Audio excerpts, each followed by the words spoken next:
마태복음 24장 3절입니다. 성경 종말론 6번째 시간인데 이스라엘의 독립 그리고 독립과 연관된 마지막 때의 징조들입니다. 함께 24장 3절인데 한 절 말씀인데 우리 함께 읽도록 할까요? 예수께서 감람산 위에 앉으셨을 때에 제자들이 조용히 와서 이르되 우리에게 이르소서 어느 때 이런 일이 있겠사오며 또 주의 임하심과 세상 끝에는 무슨 징조가 있사오리까? 예수님께서 이 제자들이 이제 궁금한 것이 한 가지 있었는데 예수님이 이 세상에 오셔서 3년 동안 제자들을 훈련시키시고 이렇게 공생의 사역을 하신 후에 떠나시겠다고 말씀하시는 거예요. 그러니까 제자들로서는 굉장히 정말 난감한 거죠. 주님과 함께 이 땅에서 주님의 나라가 바로 임하시면 거기서 한 자리 하기도 하고 또 출세도 하고 이럴 줄 알았는데 그분이 속절없이 떠나시겠다고 말씀하시는 거죠. 그 제자들이 이제 근심 중에 그러면 이 마지막 때에는 어떤 일이 있겠습니까? 그래서 두 가지를 물어봤어요.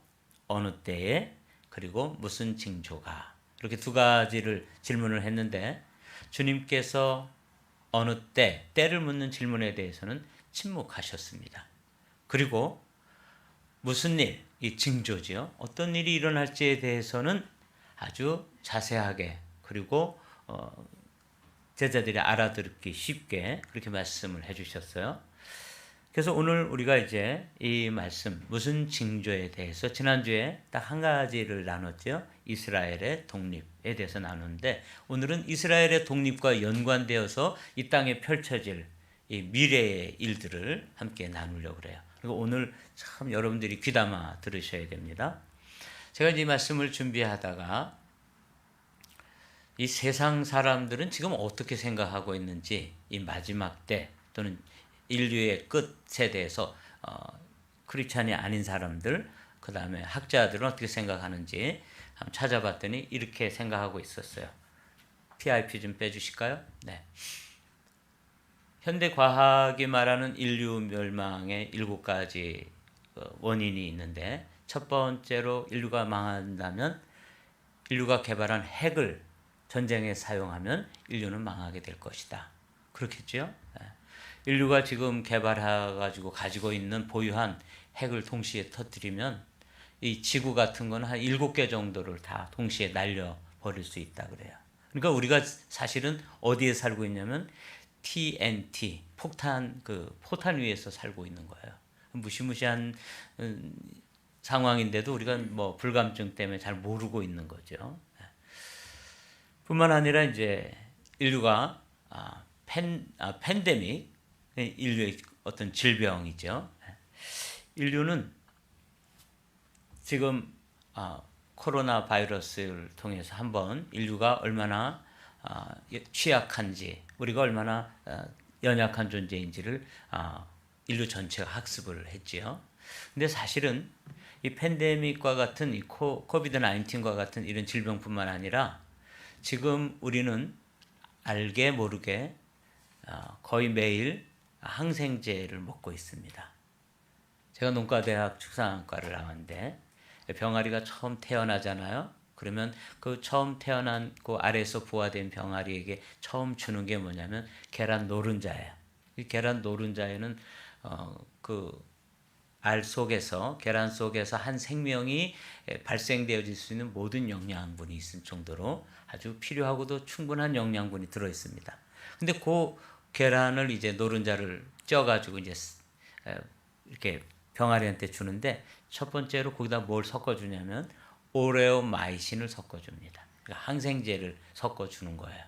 그리고 그 다음에 계속해서 그 병아리들이 이제 닭이 되도록 자라는데 그 사료에는 우리가 모르는 사이에 거기는 일정량의 그런 항생제가 들어있는 거죠. 그런 닭들이 난 계란도 먹고 또 그런 닭고기도 먹고 그런 소들이 낸 우유도 마시고 그러면서 우리가 지금 살고 있는 것이죠.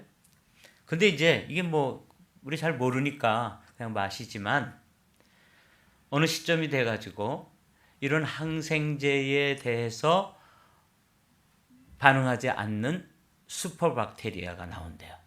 그럼 이 슈퍼박테리아가 나오면 아무리 고단위 항생제를 사용해도 더 이상 소용이 없는 거예요. 효과가 없는 거죠.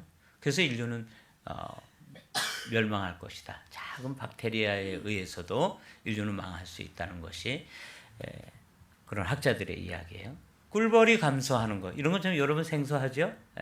사실은 우리가 몰라서 그렇지, 우리가 이렇게 예배 드리는 동안에도 지금 꿀벌들이 열심히 날아다니면서 이곳에서 저곳에서 또 다른 곳으로 옮겨다니면서 꽃가루를 옮깁니다. 그걸 통해서 사과도 열매 맺고 또 감도 열매 맺고 배도 열매 맺을 수 있거든요. 그런데 어떻게 된 일인지 최근 들어서 이 벌들의 숫자가 아주 급격히 감소하고 있어요. 이렇게 되면 이제 인류는 망한다는 거예요. 그 벌 한 마리가 없어져도, 왜 그러냐면 이제 항공기 같은 걸로 다 이렇게 농약을 살포하잖아요. 그러면 그 밑에서 뭐 열심히 일하다가 그 꿀벌들이 꿀도 따고 또 수분이라고 그러죠. 그 가루를 옮겨주는 걸 이제 수분이라고 그러는데, 그런 활동을 하도록 하나님께서 창조해 놓으셨는데, 그냥 공중에서 뭐 그야말로 농약이 살포되어지니까 무차별로 죽기도 하고, 우리가 사용하는 이 핸드폰의 이 전자파 때문에 이 벌들이 한번 나가가지고 이렇게 꿀을 따오는 범위가 4km에서 한 6km 정도를 날아다닙니다. 굉장히 멀리 가는 거예요. 심리에서 한 시오리까지 날아다니는데, 그렇게 착 날아갔다가도 정확히 자기 통으로 돌아오죠. 수백 통의 벌집을 놔도 다른 집으로 들어가지 않습니다. 그런데 이 전자파에 의해 가지고 벌들이 그 태양과 자기와의 각도를 잡아가지고 정확한 위치를 분별해야 되는데 이걸 분별하지 못하는 거야. 그러니까 일하러 나갔다가 미아가 되는 거야. 그래서 이제 이 벌들이 그만 자기 통을 못 찾고 벌벌거리다가 그냥 들판에서 미아가 돼서 죽는 거죠. 이렇게 되면서 이제 숫자가 줄어드는 거예요. 거기다가 기후와 환경, 이건 뭐 이산화탄소의 양이 늘어나고 이런 걸 통해 가지고 지금 이상 기후가 있는 거 아시죠? 이 LA에서도 올 봄에 예년과 다르게 그냥 비가 얼마나 많이 내리는지, 자주 내리는지 이런 걸 우리가 모르고 지나서 왜 비가 이렇게 자주 오나 그러지만 사실은 이게 이 이상 기후입니다. 제가 어렸을 때만 해도 그 저 강원도 산골에서 삼한사온 이런 현상, 3일 추우면 4일은 따뜻하고 이런 현상들이 아주 뚜렷했어요. 지금 그런 거 없습니다. 막 어마어마하게 춥다가 갑자기 막 북극에 얼음이 다 녹아내릴 정도로 막 또 따뜻하다가 이렇게 하면서 이제 인류가 그 수면 바다의 수면 그 수위가 지금 올라간다고 그러잖아요. 이렇게 지금 인류는 지금 점점 그 멸망할 수 있는 여러 가지 조건들이 다 있어요. 뿐만 아니라 행성이 이 지구를 향해서 이제 와가지고 충돌하면 지구는 뭐 멸망할 수밖에 없고, 과학자들이 얘기하는 것 중에 감마선이라는 것도 있더라고요. 이건 뭐 핵폭탄 같은 건데 행성이 와서 충돌하지 않고 자체적으로 폭발해가지고 거기에서 나오는 빛과 열만 가지고도 거기서 나오는 이 감마선이 인류 전체를 멸망시킬 수 있다는 거예요. 근데 아주 흥미로운 게 뭐냐면 가운데다가 이 과학자들이 원인을 알 수 없는 이유로 갑자기 인류가 멸망할 수도 있다, 이렇게 돼 있어요. 알 수 없는 원인이 뭘까요, 여러분? 여러분은 아셔야 되는데, 하나님은 알파이시면서 오메가이시고 그분은 시작이시면서 마침이시고 그런 분이에요. 그러니까 과학자들이 원인을 알 수 없는 어떤 이유로 갑자기 인류가 멸망할 수도 있다, 이렇게 퀘션을 해놨는데, 우리는 그것이 하나님께서 인류의 시작을 하셨다가 어떤 시점이 될 때 인류를 끝마치게 되는 그 시점, 그걸 이제 종말이라고 부르는데, 그런 하나님께서 하시는 그 인류의 시간표가 끝나는 것 때문에 인류가 이제 망할 수도 있다는 것이죠. 이게 현대 과학자들이 이야기하고 있는 거예요. 그래서 우리가 이 퀘션에 대해서는 우리는 답을 가지고 있어요. 하나님께서는 이런 핵이라든지 뭐 팬데믹이라든지 자연 현상으로 이렇게 기후가 이상해진다든지 이런 걸 통해서도 인류가 멸망할 수 있지만 결정적으로는 이 모든 것들을 통해서 하나님께서 오메가 포인트를 정하고 계신다. 여러분 믿습니까? 네, 이게 이제 우리 그리스도인들이 알고 있는 그리고 믿고 있는 그런 믿음입니다. 근데 요 퀘션, 근데 이게 제자들이 여기에 대해서 의문을 가진 거예요. 어느 때에 그리고 무슨 일이, 이 두 가지 질문을 했는데 주님이 때에 대해서는 하나님의 주권적 영역에다가 맡겨놓으시고 말씀하지 않으셨어요. 제가 말씀드린 것처럼 우리는 성경이 침묵하는 곳에 침묵하고 성경이 열어주시는 것까지만 열고 성경이 멈추는 곳에서 멈추는 것이 우리 믿음의 자세입니다. 그렇죠? 그래서 언제에 대해서는 우리가 더 이상 말씀드릴 수가 없어요. 그런데 주님께서 우리 인류에게 이 퀘션에 대해서 무슨 일이 있으리까 하고 질문했을 때 거기에 대해서는 아주 자세하게 말씀을 해주셨는데 특별히 연속적인 징조가 있어요. 그러니까 기근이라든지 지진이라든지 전쟁이라든지 이런 전염병이라든지 이런 문제에 대해서는 쭉 말씀을 연속적으로 인류 전체가 경험했기 때문에 이런 것들이 말세가 되면 점점 자주 일어나고 강화되지만 이건 특별한 일은 아니에요. 이런 걸 통해서 우리가 이제 끝이다 이렇게 말하기는 좀 힘들어요. 그런데 하나님께서 이 땅을 경영하시고 이제 마지막 오메가 포인트에 결정적인 한 단서를, 징조를 가르쳐 주셨는데 그게 최대의 징조가 무엇인가 하면 이스라엘의 독립이다. 지난주에 말씀 나눴어요. 네, 이스라엘의 국기고 저 무화과 나무잖아요. 이 무화과 나무가 이스라엘을 상징하는 것입니다. 그래서 이스라엘의 독립에 대해서는 지난주에 우리가 말씀을 나눴는데 이스라엘의 독립이 왜 중요하냐면 이게 왜 최대의 징조가 되냐면 이게 이제 신약 시대 에베소 교회부터 시작해서 서머나 또 보가모 또 필라델피아 그래가지고 라오디게아 시대까지 7교회 시대가 쭉 지나가면서 마지막 시대에 종결을 하는 그 전환점, 터닝 포인트가 되는 시점이 뭐냐면 이스라엘의 독립입니다. 이게 이미 일어났어요. 우리는 그런 시대에 살고 있습니다. 1948년 5월 14일 날 2000년 동안 사라졌던 나라, 그래서 전 세계에 흩어져 가지고 디아스포라로 온갖 고난을 당하던 그 이스라엘 사람들이, 유대인들이 시온을 향해서 그들의 도성인 예루살렘을 향해서 모여들기 시작해서 새로운 나라가 태어난 것이죠. 그야말로 부활한 것입니다. 이 2000년 만에 발생한 일인데 이 이스라엘의 독립이 오늘 이제 우리가 나누게 될 그것과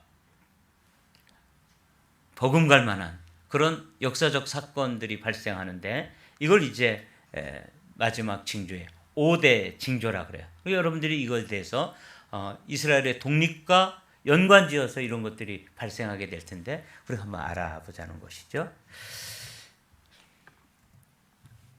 지난주에 나눴던 말씀입니다. 무화과 나무의 비유를 배우라. 그 가지가 연하여지고 잎사귀를 내면 여름이 가까운 줄을 아나니 이와 같이 너희도 이 모든 일을 보거든 인자가 가까이 곧 문 앞에 이른 줄 알라. 그러니까 무화과 나무 이야기가 이게 도대체 무슨 이야기인데 이 무화과 나무 잎사귀가 이렇게 봄이 돼가지고 잎이 연하여지는 것과 같은 현상이 나타나면 이 마지막에 아주 가까이 이른 줄 알라는 거예요. 그래서 무화과 나무가 뭘까 하고 알아봤더니 무화과 나무는 포도나무, 감람나무와 더불어서 이스라엘을 상징하는 나무고 이스라엘을 상징하는 나무가 이 마태복음 21장에 보면 뿌리채 말라버렸던 나무였는데 예수님께서 그 나무에 뿌리채 말라가는 그런 현상을 보면서 이스라엘이 멸망할 것이다. 그래서 2000년 동안 뿌리채 말라버렸었어요. 그러니까 이런 나무가 다시 살아날 수 있는 가능성은 제로지요. 그런데 이 나라가 잎이 연하여지고 또 가지가 나오고 이렇게 되면 그게 이제 마지막에 최대의 사인이 될 것이다. 이렇게 말씀해 주셨는데 정말 인류 역사상 단 한 번도 없었던 일이 벌어졌는데 그게 이스라엘이 새롭게 회복되는 일이 이제 우리 인류 역사에서 경험되어졌는데 그날이 1948년 5월 14일이에요. 이거는 외워두세요. 우리나라가 이제 해방된 날 1945년 8월 15일 외우듯이 이거는 외워두셔야 돼요. 그래서 이제 이스라엘의 독립과 함께 연관되어진 큰 징조 하나가 지금 진행 중에 있습니다. 그걸 우리는 뭐라고 하냐면 제3성전이다. 그렇게 부르는 거예요. 이스라엘이 회복되어지고 이스라엘이 독립되어지지 않으면 제3성전을 누가 지어요? 그냥 뭐 미국에 있는 사람들이 가서 짓는다든지 러시아에 흩어져 있는 그 디아스포라들이 유대인들이 질 수가 없잖아요. 나라가 세워졌기 때문에 그 사람들을 통해 가지고 지금 지으려고 제3성전을 건축하려고 그러는데 그 자리에 오마르 사원이라고 거기에 이제 황금 사원이 하나 딱 버티고 있어요. 그 자리에. 그래서 지금 그것 때문에 지금 제3성전을 건축하려고 하는 게 그 한 가지 일 때문에 지금 머뭇거리고 있지. 이 유대인들이 재정이라든지 그리고 거기에 꼭 필요한 그런 그 성물들을 다 준비해 놓고 있는 게 지금 오늘입니다. 그런데 딱 한 가지만 해결되어지면 거기에 이제 제3성전이 건축되어진다는 거예요. 한번 읽어보도록 하지요. 마태복음 24장 15절 말씀 시작. 그러므로 너희가 선지자 다니엘이 말한 바 멸망에 가증한 것이 거룩한 곳에 선 것을 보거든 읽는 자는 깨달을진저. 이렇게 돼 있어요. 읽는 자들, 듣는 자들이 깨달아야 되는데 성전이 세워지고 이 거룩한 곳이죠. 거기에 이제 멸망에 가증한 것이 누구냐면 적그리스도입니다. 그러니까 이스라엘이 회복되어지면 거기에 이어서 놀라운 이제 징조들이 동반되어진다는 걸 알 수가 있게 되지요. 우리가 오늘 아침에는 잠깐 성전의 역사를 살펴보면 이스라엘에는 솔로몬 시절에 처음 제1성전이 지어졌습니다. 근데 그 위치가 어디냐면 지금 황금 사원이 있는 모리아 산입니다. 여기에서 아브라함이 이삭을 드렸던 곳이에요. 다윗이 그 타작마당에서 제사를 드렸던 곳에 거기 제 솔로몬 성전이 세워진데 이게 BC 586년에 느부갓네살에 의해서 파괴되어집니다. 그 70년 동안 포로로 잡혀갔던 이스라엘이 다시 돌아와서 제2성전을 지었는데 그 성전을 우리는 뭐라고 불러요? 스룹바벨 성전이라고 부르는 거예요. 근데 예수님 당시에 이 스룹바벨 성전이 좀 퇴락하기도 하고 규모가 작기 때문에 이 헤롯 대왕이 사람들의 민심을 얻고 사람들에게 좀 이렇게 좀 후한 그런 마음을 얻기 위해 가지고 이걸 증축해요. 근데 그럴지라도 제3성전은 아니에요. 요게 이제 AD 70년 로마에 의해서 요 로마를 기억해 두십시오. 로마에 의해서 완전히 무너졌고 한쪽 벽이 남았는데 서쪽으로 되어진 벽이 남았어요. 전설에 의하면 한쪽 벽은 왕들이 그 왕궁에서 낸 자금으로 한쪽 벽을 세우고 동쪽 벽, 그 다음에 또 남쪽 벽은 어떤 귀족들, 서쪽 벽은 아니 또 동서남북이죠. 북쪽 벽은 또 다른 곳. 그리고 서쪽 벽이 하나 남았는데 이건 서민들이 낸 그런 우리처럼 이렇게 돈이 많지는 않지만 그래도 성전을 짓는데 좀 보태기 위해서 서민들이 낸 그런 돈으로다가 이제 헌금으로 지었는데 남아 있는 게 이제 서쪽 벽 하나 남아 있습니다. 이거를 이제 지금도 남아 있는데 이것을 통곡의 벽이다 그렇게 지칭하잖아요. 그래서 유대인들이 성지를 올라가서 이 통곡의 벽에 가서 기도할 때마다 뭘 기도하겠어요? 여기다 성전을 짓게 해주십시오. 수천 년 동안 그걸 기도하는 거예요. 그리고 그 성전을 짓기 위해서 다 준비되어 있습니다. 여기 제3성전에 보면은 붉은 송아지가 준비됐다. 여러분, 붉은 송아지가 뭐예요? 우린 전혀 관심도 없고 또 잘 모르는 건데 이 붉은 송아지는 이 송아지가 태어나는데 붉은색이어야 되는데 흰 털이 단 한 올도 들어있으면 안 되는 그런 아주 순수한 붉은색으로 되어 있는 이 송아지가 태어나야 되는데 3년 전에 태어났습니다. 그래가지고 이걸 지금 갖다가 잘 관리하고 있어요. 여러분 구글링 해보면 다 나와요. 그리고 이건 이제 잡아가지고 제사장들이 세워지면 제사장들을 정결케 하고, 그리고 성전이 세워지면 성전의 기물들을 정결케 하는데 이게 꼭 필요한데 이게 드디어 나타난 거예요.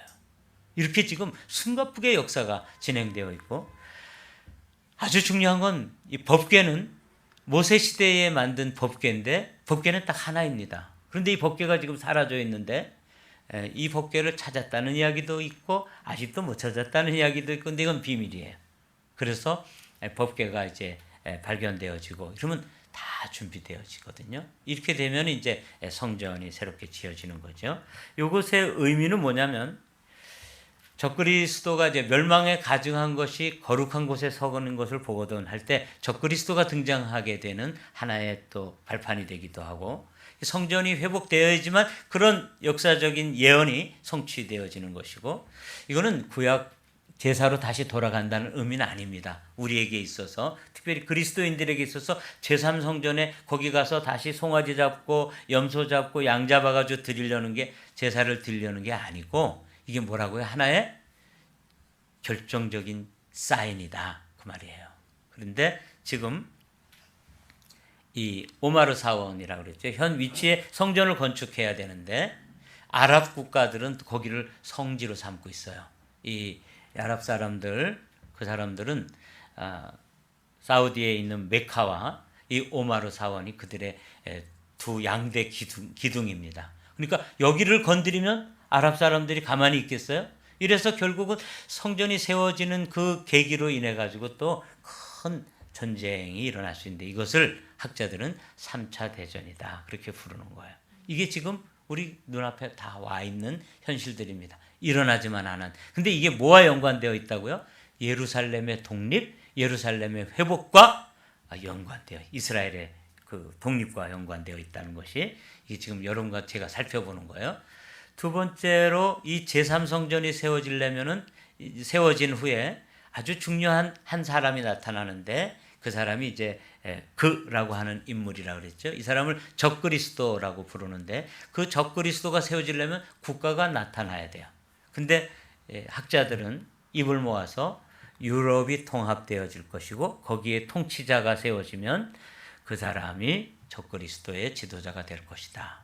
지금 여러분들 1948년 5월 14일 날 이스라엘이 독립했는데, 그때 1948년에 1984라고 하는 그 소설을 하나 나왔어요. 제목이 1948년도에 써졌는데 제목은 1984예요. 그런 제목 혹시 아시나요? 동물농장이라고 하고, 그 동물농장을 기록한 그 조지 오웰이 쓴 이 1984라고 하는 게 이 마지막 때를 보여주는데, 거기 그 1984라고 하는 소설에 보면은 빅 브라더가 나와요. 여러분 빅 브라더란 말 들어보셨나요? 거기에 나오는 거예요. 그러니까 48년도에 벌써 앞으로 지금 우리와 같은 스마트폰으로 통제가 되어지고, 또 지금과 같은 정보 산업사회가 열리고, 이걸 통해서 통제사회가 나올 것이다 하는 걸 벌써 본 거죠. 실제로 지금 그런 일들이 우리의 눈앞에 와 있고, 여러분들이 들고 다니는 스마트폰이 그것의 한 도구입니다. 여러분들이 모르고 막 돌아다니잖아요.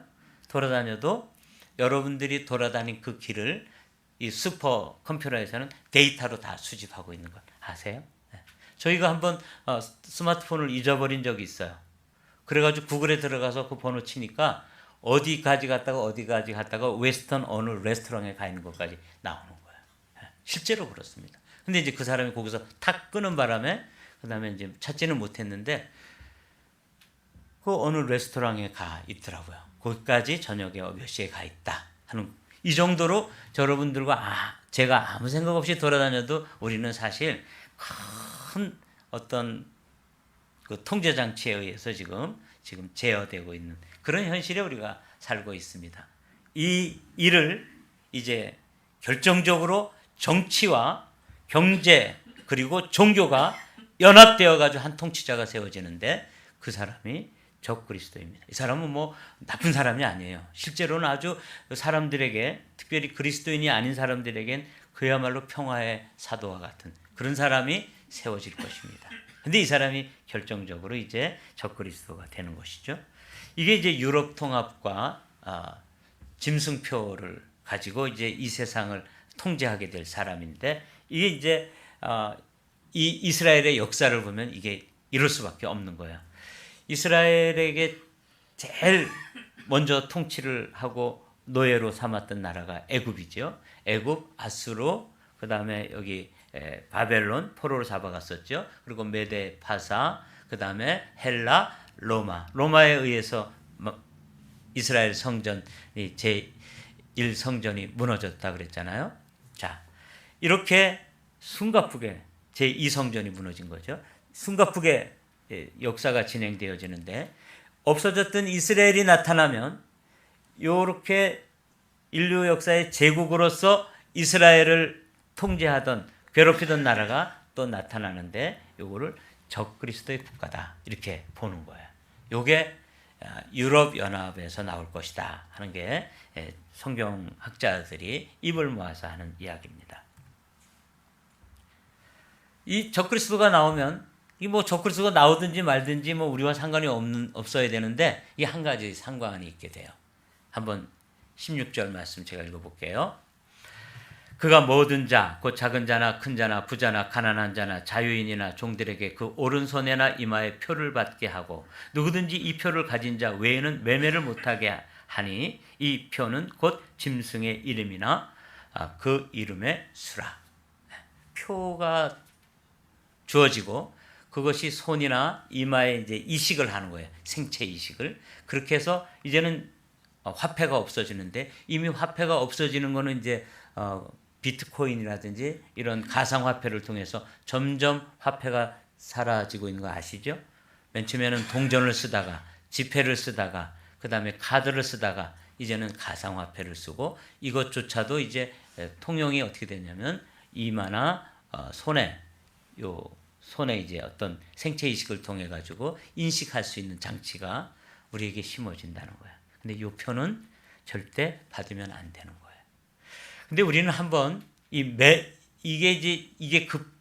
지금 사람들이 생체 이식을 하는 그 베리칩이 있습니다. 근데 이거는 아직은 666의 짐승표라고 이야기할 수는 없을 것 같아요. 왜냐하면 이건 지금 연습하는 거예요. 이 짐승표가 결정적으로 우리에게 이게 666의 짐승표구나 하는 그 시기가 언제냐면, 이거를 통해서 매매가 금지될 때가 있습니다. 이 순간부터 실제로 짐승표예요. 근데 사실은 지난 팬데믹 기간 동안에 인류는 어떤 보이지 않는 어떤 세력들에 의해서 한번 슬쩍 예행 연습을 했습니다. 여러분들도 연습에 참여한 것 아시죠?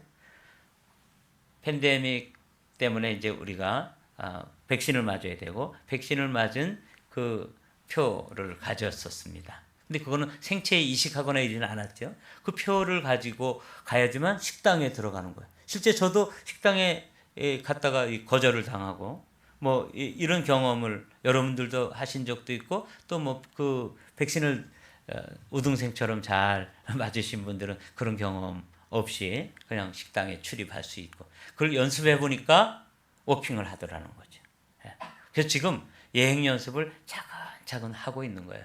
그거는 그 표가 아닌 거는 분명하죠. 그래서 지금 이스라엘이 독립되면서 이스라엘과 함께 뭐가 나와요?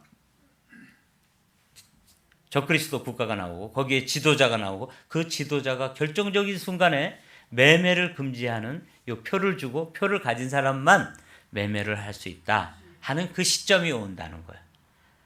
왜 우리가 이런 얘기를 들어야 하는지 여러분들 좀 의아스럽죠? 이건 한마디로 말하면 우리가 이 시대를 알고 깨어있기 위함입니다.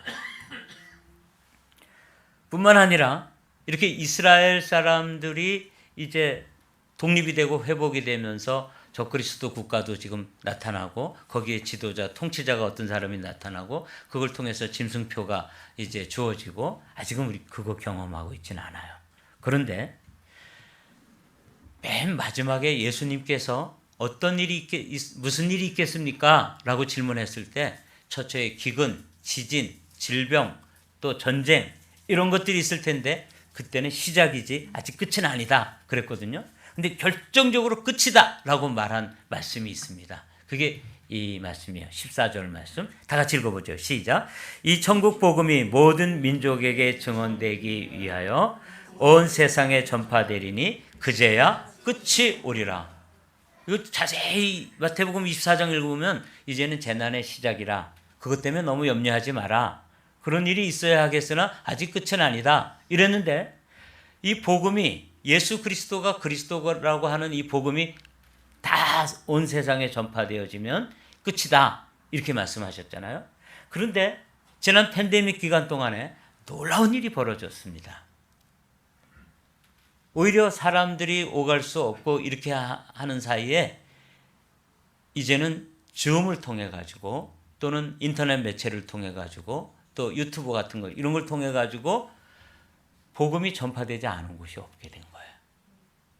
땅끝은 결정적으로 두 곳입니다. 한 군데는 어디냐면 저와 여러분들이 서 있는 곳이 땅끝입니다. 지구는 둥글기 때문에 내가 서 있는 곳, 누구나 서 있는 곳이 땅끝이 되겠죠. 그런데 두 번째 의미는 어떤 의미가 들어있냐면 복음이 시작된 곳이 땅끝입니다. 어디겠어요? 이스라엘이죠. 그러니까 모든 게 이스라엘과 연관되어져서 이 세상이 돌아간다는 것을 알 수가 있어요. 아주 흥미롭죠.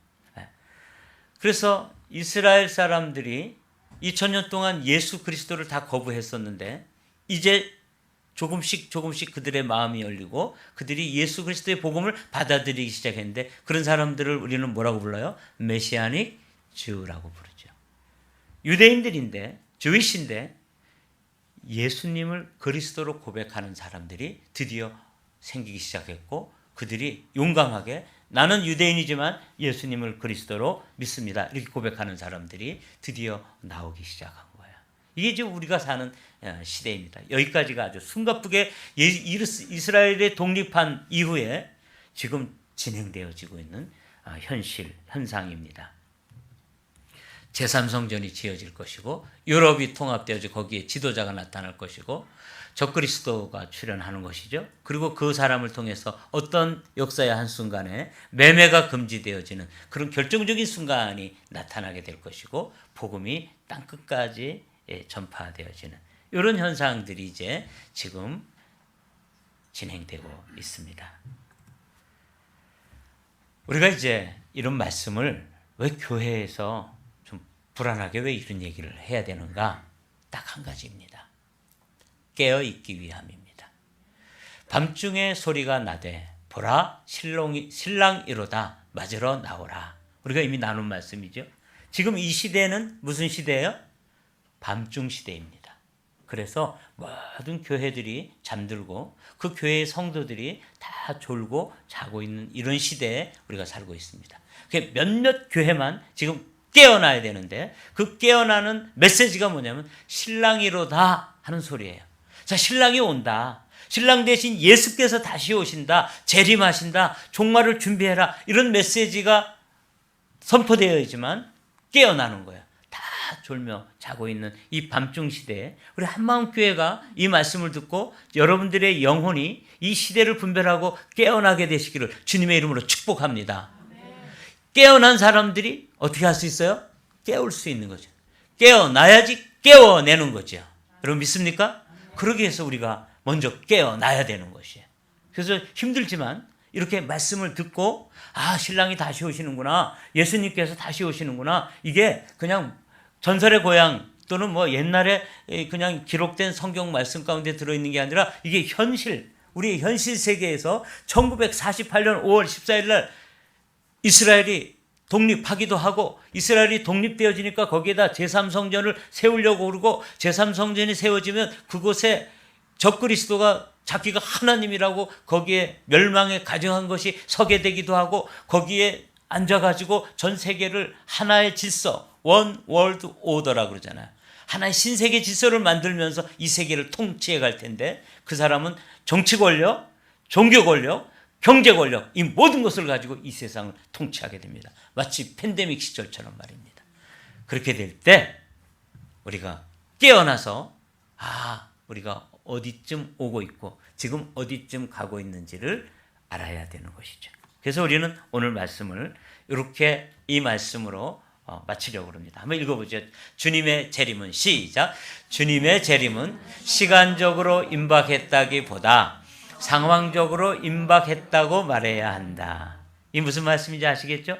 주님께서 시간에 대해서는 침묵하시기 때문에 언제라고 우리가 말할 수가 없기 때문에 시간적으로 임박했다고 말할 수는 없지만 뭐라고 말할 수 있다고요? 상황적으로 지금 돌아가는 이 세상이 돌아가는 모습을 보니까 또 징조를 보니까 이스라엘이 독립되어지고 그리고 또 신세계 질서가 이루어지고 거기에 새로운 통치자가 나올 것이고 그걸 이번에 팬데믹을 통해서 우리는 한번 예행 연습을 한 거예요. 아, 이거 통제가 되는 거죠. 교회를 통제하잖아요. 예배를 드리지 마라. 마스크를 쓰고 15%만 드려라. 또 2m 간격으로 앉아야 된다. 뭐 이런 걸 한번 해보니까 그대로 먹히는 거예요. 나중에 가면 다 그렇게 실제로 이제는 연습이 아니라 실제 상황이 될 것입니다. 이런 시대에 우리가 살고 있기 때문에 뭐가 임박했다? 상황적으로 임박했다. 여러분 이 말씀을 여러분들이 꼭 기억하십시오. 시간적으로 임박했다기보다는 상황적으로 아주 가까웠구나. 그러므로 우리가 뭐 해야 된다? 깨어 있어야 되는 것이죠. 그리고 누군가를 깨워내야 되는 것이죠. 여러분 가정의 자녀들을 깨워내십시오. 영적으로 잠들어 있고 그냥 세상적으로만 취해 있는 그 영혼들을 깨워내야 되는 것이죠. 여러분들의 지인들 가운데 잠들어 있는 사람들이 지금 머리에 떠오를 것입니다. 우리가 깨어나고 그들을 깨워내야지만 이게 살아있는 교회입니다. 우리 한마음교회가 지금 이 종말의 복음 신랑이로다 하는 이 말씀을 우리가 잘 깨닫고 이해해서 이 시대에 깨어있고 깨워내는 복된 교회가 되기를 주님의 이름으로 축복합니다.